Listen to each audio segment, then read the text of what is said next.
या पदार्थ करना शुरू किए, जिससे डिफरेंस पैदा हुआ। बट स्टिल ये चीज आपको जरूर, उपनिषदों के अंदर आपको इतिहास नजर आता है, इसी तरीके से ब्राह्मणास के अंदर आपको इतिहास नजर आता है, या दूसरी चीजों के ऊपर, जिससे आपको ये चीज पता चलती है कि इन चीजों के अंदर मैन मेड फैब्रिकेशन हुई और ये प्योर फॉर्म के अंदर नहीं है।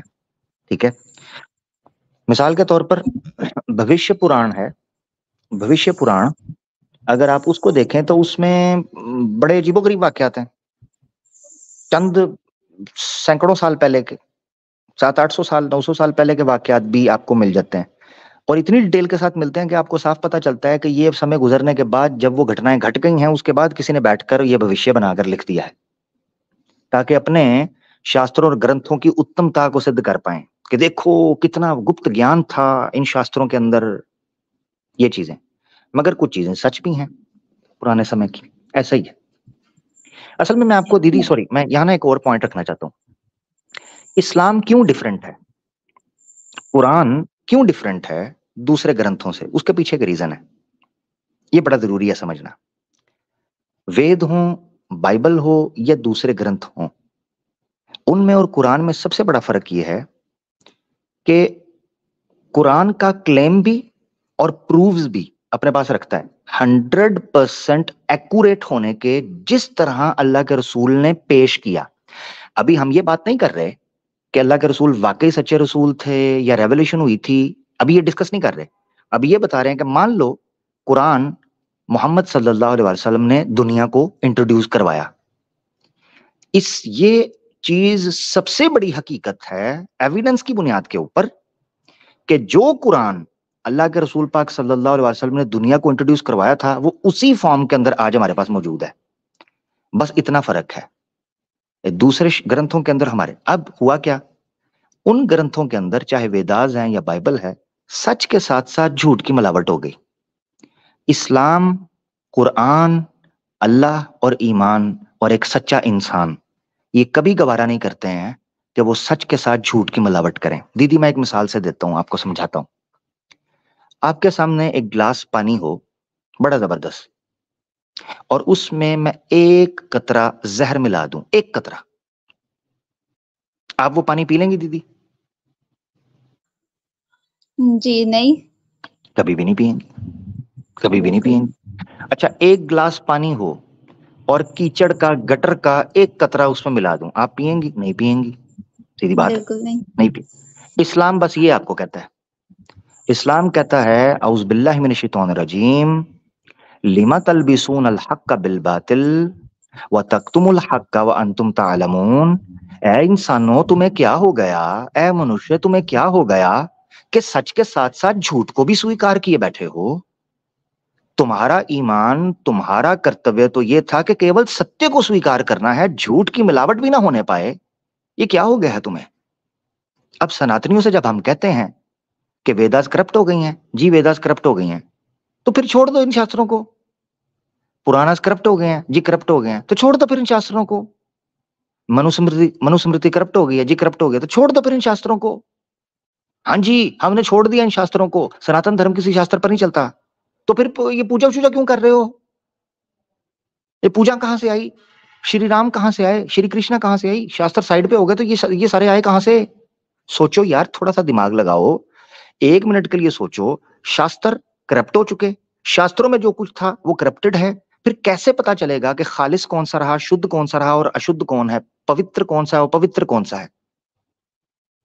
एक क्षण में सब कुछ छोड़कर साइड पर होना चाहिए सनातनियों को। कम से कम अपने दिल से वो जानता हो कि अगर मेरे शास्त्र 100% एक्यूरेट नहीं रहे, 1 सेकंड की देरी ना लगाए, साइड पे हट जाए। मैंने कितनी बार ये मिसाल दी है कि क्या कोई इंसान अपने परिवार को पंक्चर गाड़ी के अंदर या ब्रेक फेल गाड़ी के अंदर बिठाएगा? नहीं। फिर इस ब्रेक फेल और पंक्चर धर्म के अंदर कैसे बिठाए बैठे हो यार? तुमने दुनिया की जिंदगी को ईश्वर के बताए हुए धर्म से ज्यादा ऊपर समझ लिया है, इससे भी इतना घटिया समझ लिया है ईश्वर की वाणी को और ईश्वर के प्रकाशित दीन को। नाउज बिल्ला, नाउज बिल्ला। बस दीदी ये फर्क है हमारे ग्रंथ में और इनके ग्रंथों में। जी, और वेद में एक और चीज देखने को मिला है कि मतलब संस्कृत का कोई मंत्र है तो उसको हर पंडित जितना भी है ट्रांसलेट करता है तो उसका माने ही बदल जाता है। मतलब थोड़ा बहुत तो सेम मिलेगा ना कि उस मंत्र में जो कहा जा रहा है उससे मिलता-जुलता कुछ बता दे। कोई कुछ बता रहा है, उसी मंत्र का कोई कुछ बता रहा है, उसी मंत्र का कोई कुछ बता रहा है। यानी लगता है कि किसी को संस्कृत आता ही नहीं है, ट्रांसलेट करके बैठा हुआ है। सबका जो है माने अलग-अलग, संस्कृत एक ही है, माने सब अलग-अलग। तो ये तो सीधी तौर पे उसके पता पीछे चलता हाँ। है कि मतलब पूरा गलत है ये। हाँ, अब क्यों ये हुआ मैं आपको बताता हूँ। क्यों हुआ सोचा कभी आपने? उसके पीछे एक रीजन है। रीजन पता क्या है?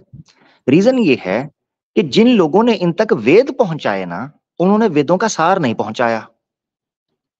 वो चेन टूट गई। आज आप देख लें, कुरान को जब मुसलमान समझना चाहता है ना, तो वो अल्लाह के रसूल पाक सल्लल्लाहु अलैहि वसल्लम की अहदीस और सुन्नत और असहाब और अहले बैत के आमाल की रोशनी के अंदर समझ सकता है कि कुरान की इस आयत का मतलब क्या था। अब इनके पास ऐसी कोई चीज ही नहीं है। जब इनसे पूछें कि जिस समय वेद उत्पन्न हुए थे उस समय का इतिहास पता है, उस समय के लोगों का पता है, कुछ कंफर्मेशन है ही कोई नहीं। तो वो सार, वो अर्थ, वो पदार्थ, वो भाव कहां से आएगा? वो आया ही नहीं, चेन टूट गई। यानी इन तक आज तक वो लोग पहुंचे ही नहीं जिन्होंने शुद्ध तरीके से नित्य को, सत्य को समझा हो। वो लोग पहुंचे ही नहीं। अब हुआ क्या? जब जिस बंदे ने अर्थ करना चाहा, जब जिस बंदे ने उसकी ट्रांसलेशन करनी चाहिए, तो उसने एक लॉलीपॉप दिया। और लॉलीपॉप ये दिया कि संस्कृत भाषा ये बड़ी अद्भुत भाषा है। इस भाषा के कुछ 4-5 प्रकार के, ठीक है, आध्यात्मिक, योगिक, भौतिक अर्थ हो सकते हैं। बंदा सुनने में लगता है वाह, जनाब डर जाता है बंदा। बंदा डर जाता है। वे वेद के भौतिक, यौगिक, आध्यात्मिक। अब बंदा पूछे, और भाई ये 3-4-5 किस्म के जो अर्थ निकाल रहे हो, या कहां से आए हैं? डिट्टो डिट्टो डिट्टो यही हुआ बाइबल के साथ। अब मैं आपको समझाता हूं, आपने समझना है। बाइबल को समझने के लिए एक एग्जेजेसिस है जिसको इंप्लीमेंट किया जाता है, एक फॉर्मूला है जिसको समझने के लिए इंप्लीमेंट किया जाता है। उसमें 4 तरह के तरीके हैं। नंबर 1 रमेज, सूद, मद्राश, और एक और है मुझे भूल रहा है। रमेज, सूद, मद्राश, चौथा अगर किसी को पता हो यार, जस्ट गूगल इट यार, जस्ट गूगल इट, गो यार गूगल इट। 4 तरीके से बिब्लिकल एग्जेजेस तैयार किया जाता है। वो क्या मतलब है? बाइबल के अर्थ को समझने के लिए कुछ एसोटोरिक मीनिंग होते हैं जिनको निकालने के लिए केवल बड़े शुद्ध और उत्तम लोग, वैज्ञानिक चाहिए जो उस अर्थ को कशीद करके निकाल सकते हैं। ये तरीकाकार, यही टीटो पार्टी इन ब्राह्मणों ने की। ब्राह्मणों ने साधारण सनातनियों को यह चूना लगाया कि आप तो वेद को समझ ही नहीं सकते।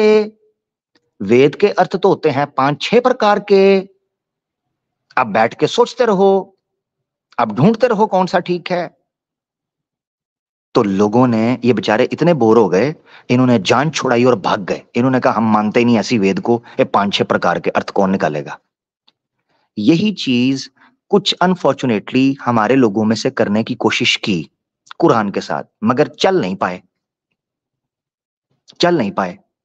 मोताजिला ने करने की कोशिश की, जहमियों ने करने की कोशिश की, मुनकरीन हदीस ने करने की कोशिश की, बड़े लोगों ने करने की कोशिश की, कुछ और भी हैं मुतसव्विफीन। सूफी नहीं कह रहा, को गलत ना समझे, मुतसव्विफीन ने भी करने की कोशिश की। इसके बातनी मीनिंग निकालें, जो करामता थे उन्होंने भी करने की कोशिश की कि कुरान के कुछ बातनी मीनिंग होते हैं, ओरिजिनल टेक्स्ट ये कहता है मगर जनाब अंदर का कोई खास को मीनिंग है छुपा हुआ, उसका मतलब ये होता है। उम्मत ने कबूल नहीं किया, उम्मत ने रिजेक्ट कर दिया। क्यों? क्योंकि लैंग्वेज जिंदा थी। हैब्रियू के साथ या संस्कृत के साथ ये क्यों हुआ? क्योंकि इन्होंने लैंग्वेज आम लोगों को पढ़ने नहीं दी, लैंग्वेज डेड हो गई। फिर जिसका जो दिल चाहा उसने पढ़ना शुरू कर दिया। दीदी ये है सारा सिलसिला, जिस वजह से आज तक आपको वेद का कोई एक्यूरेट अर्थ निकलता दिखाई नहीं देगा, क्योंकि इनका मानना यह है कि संस्कृत का अर्थ नहीं किया जा सकता, इसलिए संस्कृत का अनर्थ कर देते हैं। कहते हैं जी उसका सार निकाला जा सकता है। अब मिसाल के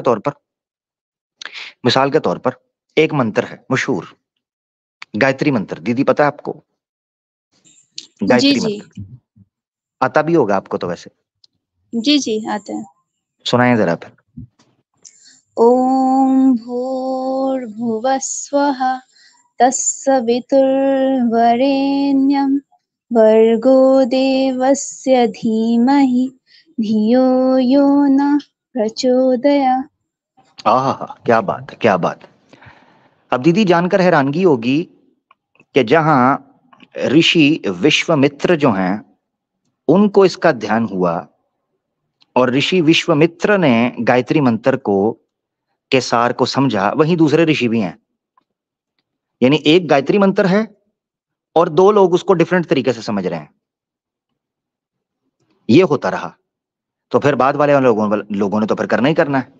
यह है दिक्कत, जिसको समझना चाहिए कि और फिर मानते ये हैं कि जो मंत्र जिस ऋषि के साथ, ये तो स्वामी दयानंद सरस्वती ने भी माना है कि पॉइंट आउट करने के लिए जिस ऋषि ने जिस मंडल को या जिस सूक्त को तैयार किया या उसके सार को समझा, उनका नाम पॉइंट आउट करने के लिए साथ लगा दिया। ये इतिहास के लिए नहीं है, ये ड्रामा किया गया। खैर दीदी आगे बढ़ते हैं, ठीक है? काफी चीजें डिस्कस हो गई। जी बाकी जी दिन, बिल्कुल। हाँ बाकी दिन को करने का इंशाल्लाह मैं कोशिश करता हूँ। दिन के टाइम ना अपना ख्याल रखिए। जी जी ठीक है। बहुत शुक्रिया, थैंक यू सो मच। ले जी, दीदी हमारे साथ थी और काफी अच्छे विषयों पर चर्चा हो गई और उनकी तरफ से सजेशन भी आ गया हमारे यंग भाई को, अथर्वा भाई को। जिन लोगों ने अथर्वा भाई की गुफ्तगू नहीं सुनी वो जरूर सुने, उनको मजा आएगा। काफी कुछ चीजें उनसे सीखने को मिली। हमारे साथ एक आर्या समाजी हैं, उनको हम ले रहे हैं। जी आर्या समाजी, कैसे हैं भाई? हेलो आमिर भाई, हेलो आवाज आ जी। रही है? जी जी आ रही है, कैसे हैं भाई? जी बढ़िया। आमिर भाई, मुझे आपसे एक बात करनी है। आप आर्या समाज से हैं भाई? जी, पहले मतलब मैं उनकी आइडियोलॉजी को मतलब थोड़ा बहुत मानता था, ताकि वो जो मूर्ति पूजा है और जो पाखंडवाद है उसका वो विरोध करते हैं, उसका मैं समर्थक था। लेकिन वो अच्छा क्या है ठीक ना है। कि वो एक जी जी अच्छा अच्छा लेकिन ठीक है, वो तो क्या है अभी ना आप कि छोड़ चुके हैं? एक जी जी अभी मैं बिल्कुल अब उनकी आइडियोलॉजी से बिल्कुल अलग हो चुका हूँ, क्योंकि वो एक कास्टिज्म को बनाए रखने का एक तरीका है, वर्ण व्यवस्था, उस पे वो बिल्कुल अडिग रहते हैं। और जब मैंने उनसे यही प्रश्न किए तो वो क्या करते हैं ना, वो इस्लाम की आड़ लेते हैं। वो कहते हैं कि आपको केवल ये कास्टिज्म दिख रहा है, आपको इस्लाम का नहीं नहीं नहीं, दिखता है, इस्लाम की जिससे नहीं आपके नहीं, मेरी बात सुने, जी सॉरी। आप मुस्लिम हैं या नॉन मुस्लिम हैं, पहले तो ये बताया ना। नहीं नहीं सर, मैं सर हिंदू हूँ। आप हिंदू हैं, क्या मूर्ति पूजा जी, करते हैं? अरे सर मैं पहले करता था, लेकिन अभी मैं नहीं करता हूँ कुछ भी। अच्छा ठीक है, तो अ, अभी आप क्या हैं, मतलब मूर्ति पूजा नहीं करते, आप नॉर्मल सनातनी हैं बस, हैं? जी जी अभी जो सर मेरा जो मिशन है, मेरा जो मतलब काम है, वो सिर्फ और सिर्फ कास्टिज्म के ऊपर है। मैं ये जो कास्टिज्म है इसको खत्म मतलब करने के लिए कुछ करना चाहता हूँ। इसलिए कई अच्छा बार अच्छा मेरी ठीक है, डिबेट भी होती है सनातनियों से। ठीक है, ठीक है, वो जी बात सही है आपकी। मगर आर्य समाजियों से जब आप वर्ण आश्रम या वर्ण व्यवस्था के ऊपर बात करते हैं तो वो मुसलमानों को बीच में क्यों लाते हैं? आप जी मुसलमान? जी जी हाँ। वो आपको एज ए ढाल की तरह यूज करते हैं, शील्ड की तरह, कि देखिए वहां भी है, वहाँ शिया हैं, सुन्नी हैं, अशरफ हैं, अजलाफ हैं, और शेख हम्म, हैं और पठान हैं, इस तरीके के वो मतलब क्या बोलते हैं, इस तरह की बातें करते हैं वो। तो मैं अच्छा इसीलिए आपके पास में आया था, मैं जानने के लिए। जी अच्छा अच्छा ठीक है, ठीक हो गया, जबरदस्त।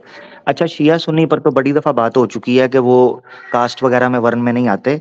ये अशरफ और ये क्या अजलाफ क्या है ये?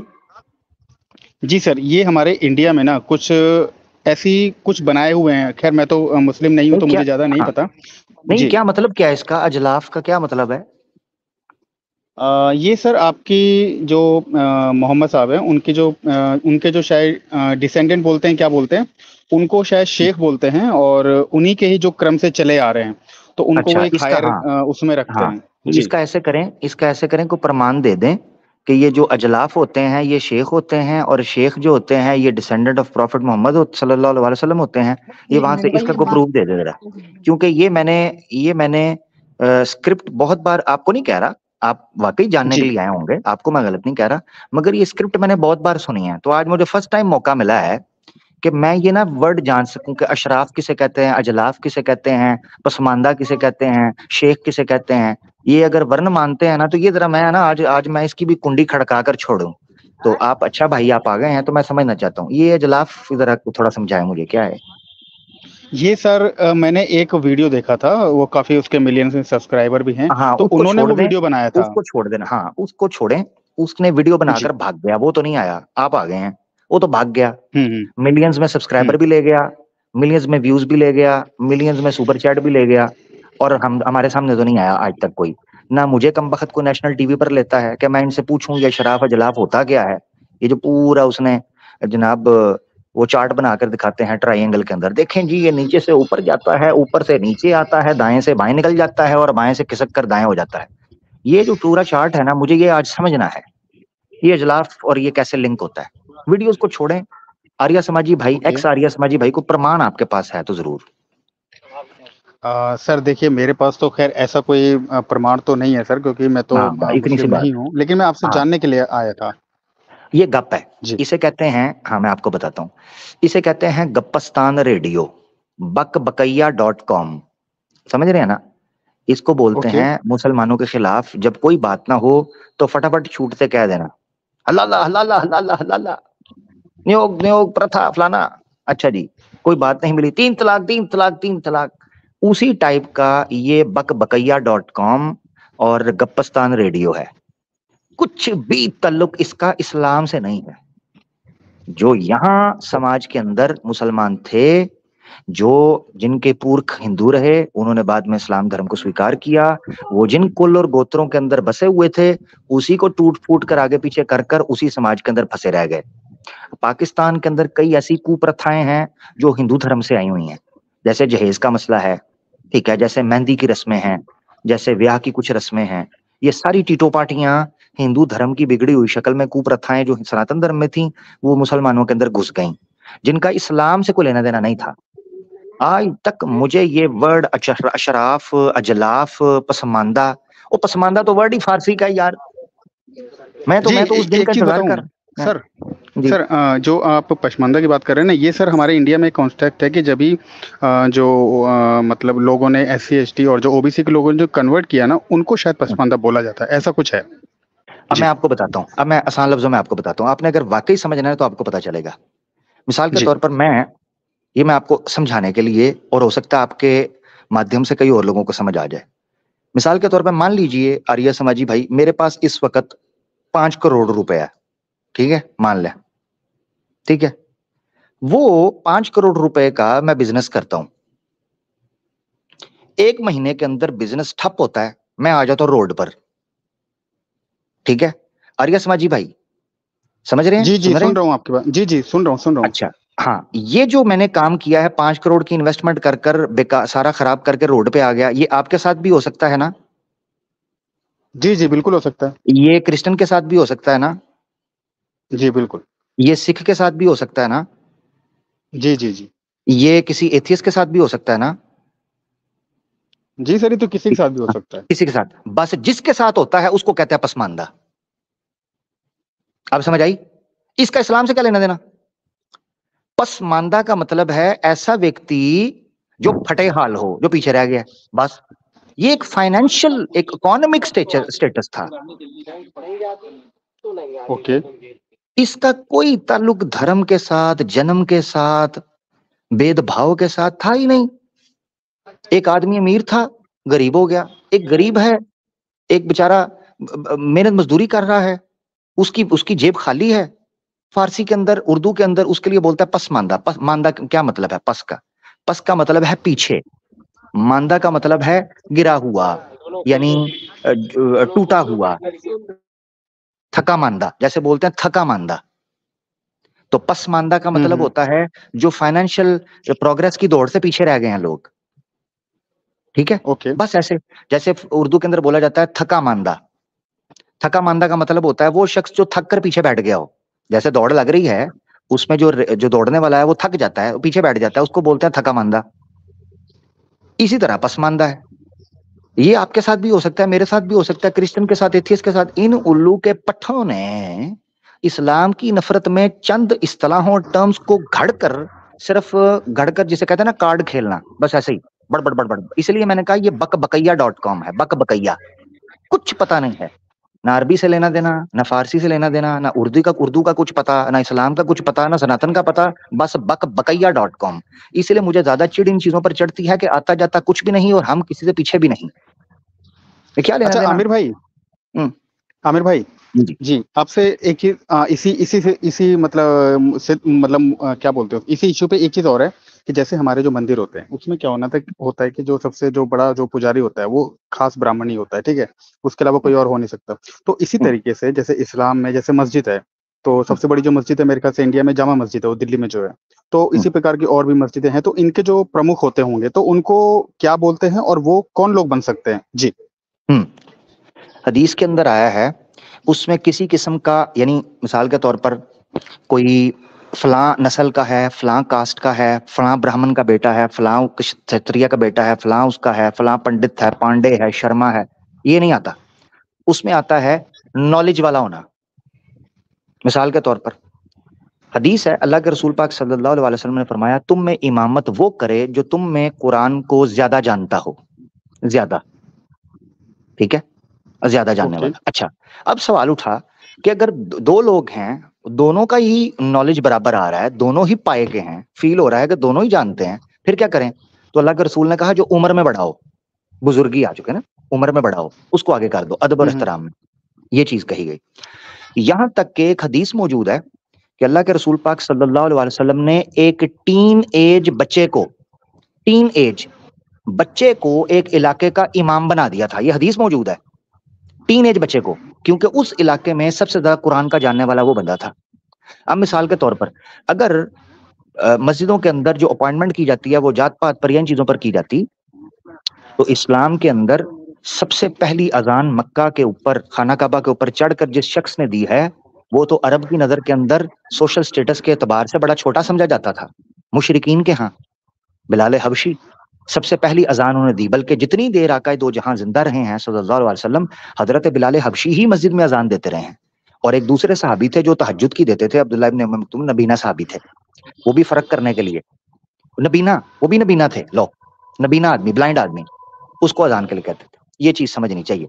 इसी तरीके से आपको बहुत सारी जगह पर मिलता है कि जहां पर ऐसे शख्स को नमाज पढ़ने के लिए कहा गया जो बेचारा बड़ा खस्ता हाल, बड़ा धीमा, बड़ा, जो लोगों के अंदर समझे जाते हैं कि बड़े फाइनेंशियली भी बड़े हल्के पुल्के से। ये तरीकाकार था मेरे भाई। अब अब्दुल्लाह इब्न मसूद रज़ियल्लाहु ताला अन्हु को कुरान का इमाम माना जाता है। क्या काम था उनका? बकरियां चराते थे, कोई बिजनेसमैन तो नहीं थे। अब्दुल्लाह इब्न मसूद रज़ियल्लाहु ताला अन्हु सबसे ज्यादा बड़ा कुरान का इमाम उनको माना जाता है जी। तो ये चीजें हैं। अच्छा सर, जी बिल्कुल, आपने बहुत खूबसूरती समझाया जी। सर एक चीज़ और मुझे बता दीजिए, लास्ट है, फिर मैं चलता हूँ। जैसे हमारे हिंदुओं में क्या होता है ना कि सबसे पहले अगर आपको जैसे शादी करनी है, ठीक है, तो सबसे पहले क्या करेंगे, आपकी कास्ट देखेंगे, आप किस कास्ट के हैं, फिर उसमें फिर देखेंगे आपका गोत्र का क्या सिस्टम है। तो इस तरीके से मतलब इस्लाम के अंदर मतलब ये शादियों में बैरियर बनते हैं क्या लोगों की आपसी, मतलब ये जो बड़ा भी उनके होते होंगे? बड़ा जबरदस्त आपने सवाल पूछा है, और मैं हकीकत आपको बताऊं कि ये जो आपने चीज पूछी है ना, इससे अल्लाह करे कि उन कई हमारे सुनने वालों की में अगर कोई ऐसा है, वैसे तो अल्हम्दुलिल्लाह हमारे सुनने वालों में अल्लाह ताला जज़ाए खैर दे, मगर चूंकि ओपन है तो कोई भी सुन सकता है, तो अगर कोई है तो उसकी भी आंखें खुल जाएंगी। ये एक बहुत बड़े गलती और ब्लंडर है जो अनफॉर्चुनेटली हमारे मुस्लिम सोसाइटी में, अगर मैं इस पर कहूँ ना कि ये प्रैक्टिकली नहीं हो रहा, तो आर्या समाजी भाई मैं आपसे झूठ बोलूंगा, और वो मैं बोल नहीं सकता क्योंकि मैंने अल्लाह को जवाब देना है। ये सबसे बड़ा ब्लंडर मुस्लिम सोसाइटी के अंदर है कि यहां आकर ये फैमिली को, कास्ट को देखना शुरू कर देते हैं। इस्लाम का कोई ताल्लुक नहीं है इससे। इस्लाम ने केवल एक चीज कही है, यानी एक चीज कह रहा हूं, उसमें फिर 3 कैटेगरीज हैं। इस्लाम ने कहा है कि मियां बीवी की रजामंदी और कुफुफ, यानी कुफुफ इंपॉर्टेंट है। कुफुफ कहते हैं कि दोनों एक समान हों। एक समान से मुराद यह है कि दोनों कंपैटिबल हों। ये नहीं कि एक समान हो तो एज एक हो या फाइनेंशियली एक हो या एजुकेशन एक हो, ये तो प्लस पॉइंट है। कुफूफ का मतलब होता है mostly important mentally capable, compatible होना, कि एक दूसरे को झेल सकें, एक दूसरे को बर्दाश्त कर सकें, एक दूसरे के साथ चल सकें। ये बड़ा जरूरी है। अब होता क्या है? होता ये है कि अगर इसको प्रैक्टिकली इंप्लीमेंट करवा कर देखें ना, तो यहाँ आकर हमारे मुसलमानों में अनफॉर्चुनेटली बड़ी गलतियां आ चुकी हैं जिनकी इस्लाह करने की जरूरत है। वो ये है कि यहाँ लोगों ने स्टेटस देखना शुरू कर दिया, अमीर हों, ये चीजें हों, खूबसूरत लड़की हो, पढ़ी लिखी हो, ये सारी चीजें होनी चाहिए। यानी ऐसा नहीं है कि लड़की आपको यानी आप किसी का दिल नहीं करता कि खूबसूरत लड़की हो, पढ़ी लिखी हो, इस्लाम ने मना नहीं किया, मगर इस्लाम ये कहता है कि इस वजह से अच्छे रिश्तों को या अच्छे लोगों को या अच्छी लड़कियों को ठुकराना नहीं चाहिए, ये नहीं होना चाहिए। ओके।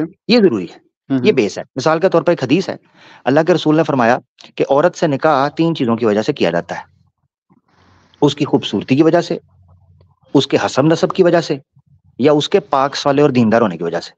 तो अल्लाह के रसूल ने कहा जब ये चीजें अगर तुम्हें ऊपर नीचे मिल रही हैं तो दीन को प्रेफर करना है, हमेशा दीन को प्रेफर करना है। यानी अगर तुम्हें लड़की का हसब नसब नहीं समझ आ रहा, अगर तुम्हें उसकी खूबसूरती जो है उसमें तुम कॉम्प्रोमाइज करना चाहते हो, चीजों को समझ रहे हो, दीन में कोई कॉम्प्रोमाइज ना करना, दीन के मामले में हमेशा कुफुफ की तरफ जाना।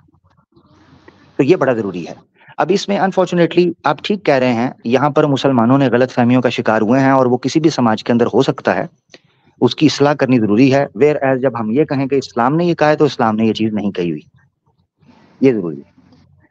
जी सर, ऐसे ही मैंने एक जगह में गया हुआ था, तो वहाँ पे हमारे एक मुस्लिम भाई थे, मैंने उनसे ये सवाल किया था, तो उन्होंने मुझे बिल्कुल बेझिझक यही आंसर किया था कि इस्लाम के अंदर मतलब ऐसा कुछ है ही नहीं, वो कास्ट और कास्ट गोत्र ऐसा कुछ देखते ही नहीं है। उस मुस्लिम भाई ने मुझसे कहा था। जी जी जी बिल्कुल ऐसा ही है। अब देखें, एक वाक्य है इस्लाम के अंदर, उसका जिक्र किया जाता है। तो देखें, एक है इस्लाम का स्टेटस और एक है एक इंडिविजुअल का बिहेवियर, उसकी साइकोलॉजी। तो एक इंडिविजुअल की साइकोलॉजी की वजह से हम इस्लाम की टीचिंग को जज या इस्लाम के रूल्स एंड रेगुलेशन सेट नहीं करेंगे। मिसाल के तौर पर मेरा क्या मामला है, मैं कैसे चीजों को देखता हूं, वो डिसाइड नहीं करेगा कि इस्लाम को वैसे होना चाहिए। अब इसमें एक वाकया मिलता है जो कि मैं इजाफी तौर पर यहाँ डिस्कस करना चाहता हूँ, क्योंकि आमतौर पर सनातनियों को ये लगता है, या इस्लामोफोब्स को या एक्स मुस्लिम्स को, कि हम इन्फॉर्मेशन जनाब ऐसे करते हैं, जबकि हम ये, मैं इसलिए ऐड कर रहा हूँ ताकि इनको पता चले, ये कान खड़े करें कि मैं कुछ क्या बोलने लगा हूँ, इसलिए बोल रहा हूँ, वरना तो हम नॉर्मली ये बातें बोलते रहते हैं। हजरत जैनब जो थी, जो नबी पाक सल्लल्लाहु अलैहि वसल्लम की फैमिली मेंबर थी, अल्लाह के रसूल पाक सल्लल्लाहु अलैहि वसल्लम ने जो उनके मुंह बोले बेटे थे हजरत जैद, उनके साथ निकाह किया था। वो निकाह हस्बो नसब के इशू की वजह से लिखा हुआ है, हस्बो नसब के इशू की वजह से नहीं चल पड़ा। अल्लाह के रसूल चाहते थे कि वो रोके रहें, एक दूसरे का निकाह कायम रहे, वो नहीं चल सका, खत्म हो गया। अल्लाह के रसूल पाक सल्लल्लाहु अलैहि वसल्लम ने अलहदगी हो गई उनकी, खत्म हो गया मामला। उसके बाद वो अल्लाह के रसूल पाक सल्लल्लाहु अलैहि वसल्लम के अक़द में आ गई। इससे एक चीज समझनी चाहिए कि हजरत जैनब का एक इनफरादी अमल था जिसको अल्लाह के रसूल इब्तदान पसंद नहीं कर रहे थे, और अल्लाह के रसूल चाहते थे कि ये घर बसा रहे, और वो इस रीत और रिवाज को तोड़ना चाहते थे कि कोई आजाद करदा अगर कोई गुलाम है तो वो किसी ऊंचे स्टेटस की फैमिली, जिसको सोशली कोई अच्छा स्टेटस है, वो जनाब उनके घर शादी नहीं हो सकती। तो अल्लाह के रसूल ने उस प्रथा को तोड़ने के लिए वो काम किया, मगर अल्लाह को कुछ और मंजूर था, तो वो बात ना बन सकी। तो उनका वो इंडिविजुअल था, इस्लाम का उसे कोई लेना देना नहीं है।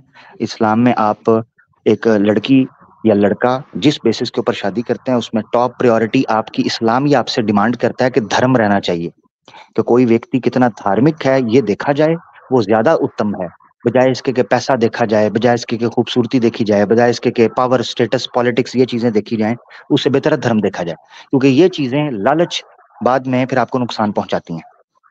ये बड़ा जरूरी है। ओके जी आमिर भाई, आपने बहुत अच्छा जवाब दिया। चलिए बस एक लास्ट और पूछ लूं? जी जी जी जल्दी पूछ लें, कोई बात नहीं। जी जी बिल्कुल, बस एक मिनट का है जी। आमिर भाई, मेरा आपसे एक चीज और थी कि जैसे मान लीजिए कि मैं एक हिंदू हूँ, ठीक है, अगर मुझे किसी मुस्लिम लड़की से अगर शादी करनी है, उससे मुझे प्यार हो गया, तो क्या मेरा इस्लाम ग्रहण करना जरूरी है? जी जी जी बिल्कुल जरूरी है। इस पर एक क्लिप मौजूद है, ये पीछे एक भाई आए हैं, इन्होंने ये सवाल पूछा था, ये पीछे एक नॉस्टिक भाई बैठे हुए हैं, इन्होंने मुझसे आज से करीबन साल सवा साल पहले सवाल पूछा था कि आप लोग मुसलमान जो हैं वो तो नॉन मुस्लिम लड़की से शादी कर लेते हैं, मगर मुस्लिम लड़की क्यों नॉन मुस्लिम से शादी नहीं कर सकती, ये कोई डबल स्टैंडर्ड नहीं है, ये दोगलापंथी नहीं है? ये इन्होंने सवाल मुझसे पूछा था, वो चैनल के ऊपर क्लिप पड़ा हुआ है। तो ये याद रखना चाहिए, इस्लाम के अंदर कोई मुसलमान भी हर नॉन मुस्लिम लड़की से शादी नहीं कर सकता। फॉर एग्जाम्पल, अगर कोई मुसलमान लड़का किसी नॉन मुस्लिम सनातनी लड़की से शादी कर रहा है तो इस्लाम में ये भी हराम है, ये भी हराम है उस मर्द के लिए भी। तो इसलिए ये कहना, यानी वो चले, वो तो आपने कुछ और चीज पूछी है, तो मगर मैंने उस वीडियो के अंदर ये चीज एक्सप्लेन की है डिटेल के अंदर, तो मैं क्रिस्टल क्लियर आपको बता देता हूँ जो आपने पूछा।